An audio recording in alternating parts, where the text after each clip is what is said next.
दातारम दातारम सर्वसंपदाम लोकाभिरामम श्रीरामम भूयो भूयो नमाम्यहम्।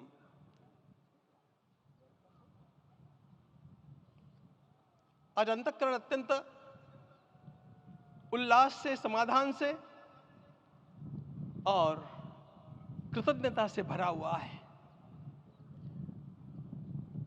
हमारा संपूर्ण राष्ट्र और पूरा विश्व भी आज भगवान श्री राम की प्रतिष्ठा से आलोकित होने का पर्व आरंभ हो चुका है। यह केवल एक मंदिर में एक मूर्ति की प्रतिष्ठा नहीं है, यह इस देश की अस्मिता, इस देश का स्वाभिमान और इस देश का आत्मविश्वास, इसकी प्रतीक्षा है। 500 वर्षों की प्रतीक्षा के पश्चात यह संभव हो सका। इसके जो अनेक कारण हैं, उनके ऊपर तो आलोक हमारे सारे सम्माननीय अभ्यागत डालेंगे ही। मैं केवल एक काम के लिए यहां पर खड़ा हूं, छोटा सा काम। कारण तो अनेक होते हैं, लेकिन अनेक कारण मिलते मिलते आखिर वे एक विशिष्ट स्तर तक पहुंच जाते हैं और उस स्तर पर कोई महापुरुष हम लोगों को उपलब्ध होता है और उस विभूति के कारण युग परिवर्तित हो जाता है। इस प्रकार का परिवर्तन लाने के लिए अपने जीवन को साधना पड़ता है और इस प्रकार जीवन साधने वाले हमारे इस देश की परंपरा के अनेक महान रत्नों में आज हम लोगों को समय की आवश्यकता, युग की आवश्यकता, सनातन के अंतःकरण की आवश्यकता के रूप में हमारे सम्माननीय प्रधानमंत्री जी प्राप्त हुए हैं।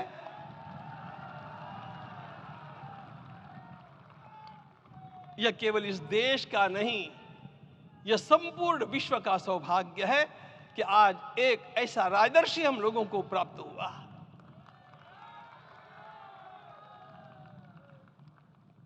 आपके मंगल हाथों से आज प्रतिष्ठा होने की बात थी, वह स्वाभाविक भी था, वो होना ही था मित्रों। लेकिन मुझे इस बात का आश्चर्य हुआ जब मुझे लगभग 20 दिन पूर्व समाचार मिले कि माननीय प्रधानमंत्री जी को इस प्रतिष्ठा के लिए स्वयं अपने लिए क्या क्या अनुष्ठान करके सिद्ध करना चाहिए, स्वयं को उसकी नियमावली आप लिख करके भेजें।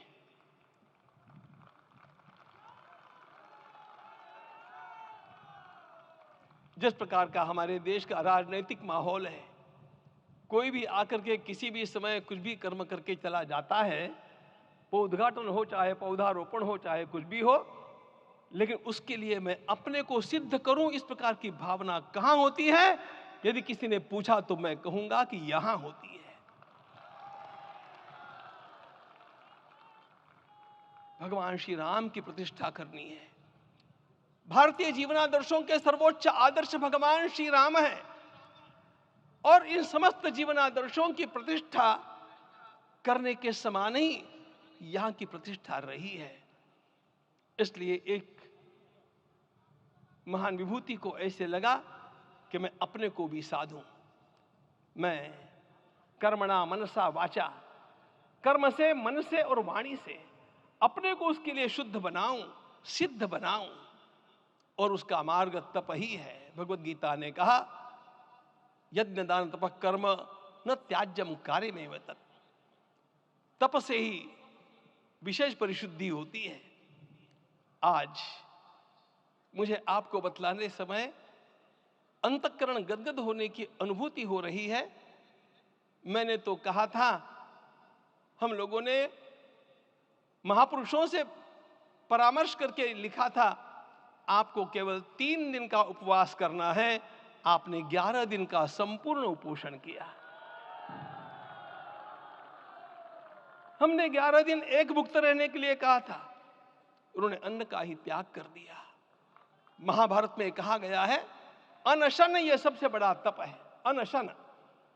और उसको उनके जीवन में साकार होते हुए मैंने केवल देखा नहीं, मैं थोड़ा तार्किक हूं। आपकी परम पूजनीय माता जी से मिलकर के मैंने उसको रिकन्फर्म भी किया था कि आपका ये अभ्यास 40 वर्षों का है।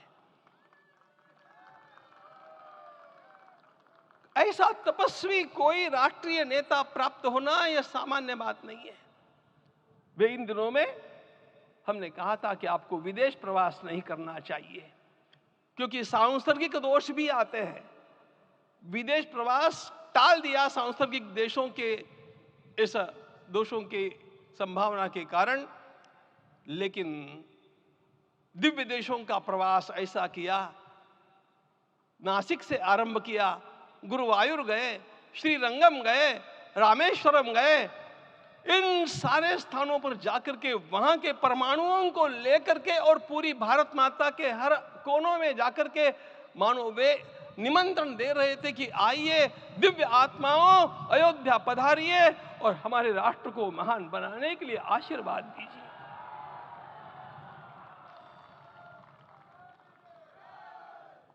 हमने केवल कहा था 3 दिनों तक आपको भूमि शयन करना चाहिए। 11 दिनों से आप भूमि शयन कर रहे हैं। इस कड़कड़ाती ठंड में इस प्रकार का शयन करना, मित्रों, ब्रह्मा जी ने सृष्टि को निर्माण किया। उस समय उन्होंने एक शब्द को सुना था। भारत की संस्कृति का सबसे मूल शब्द है तप, तप इति। हमारे पूज्य गुरुदेव के गुरुदेव परम गुरु कहा करते थे, कांची के परमाचार्य जी महाराज, तपश्चर। मैं जब भी उनसे मिलता था वे कहते थे तपश्चर। आज तप की कमी हो गई है और उस तप को हमने साकार आप में देखा। मुझे इस परंपरा को देखते हुए केवल एक राजा याद आता है जिसमें यह सब कुछ था, और उस राजा का नाम छत्रपति शिवाजी महाराज। छत्रपति शिवाजी महाराज। मित्रों, लोगों को पता नहीं है शायद,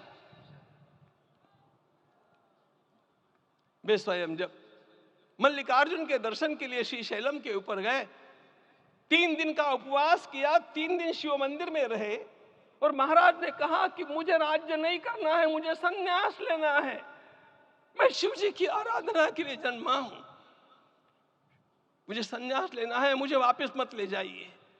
इतिहास का वो बड़ा विलक्षण प्रसंग है। उस प्रसंग में उनके सारे ज्येष्ठ मंत्रियों ने उनको समझाया और लौटा करके लाया कि यह भी आपका कार्य भगवत सेवा ही है। आज हम लोगों को उसी प्रकार के एक महापुरुष ऐसे प्राप्त हुए हैं जिसको भगवती जगदम्बा ने स्वयं हिमालय से लौटा करके भेज दिया कि जाओ भारत माता की सेवा करो। तुम्हें भारत माता की सेवा करनी है। मैं अपने को कभी श्रद्धा रखने के बारे में भावुक नहीं पाता हूं, लेकिन कुछ स्थान ऐसे होते हैं जहां पर आदर के साथ अपना मस्तक अपने आप झुक जाता है।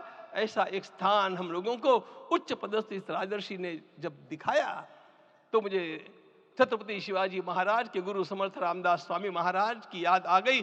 उन्होंने शिवाजी का वर्णन किया, निश्चयाचा महामेरु, निश्चयाचा महामेरु, बहुत जनासी आधारू, अखंड स्थितिता निर्धारू, श्रीमंत योगी, श्रीमंत योगी, श्रीमंत योगी। हम लोगों को आज एक श्रीमंत योगी प्राप्त हुआ।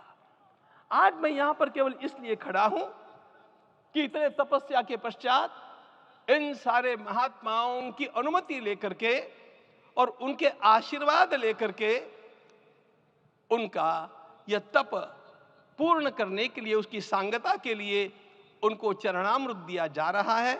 आप सबकी सहमति हो तो आप सब लोग ओंकार का घोष करके मुझे सहमति दें।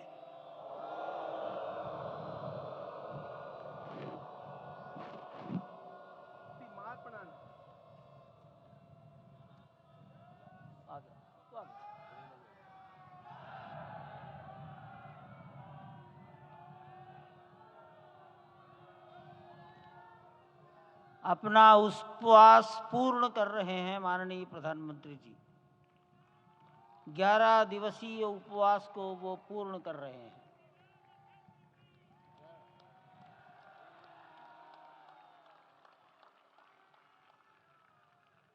मैं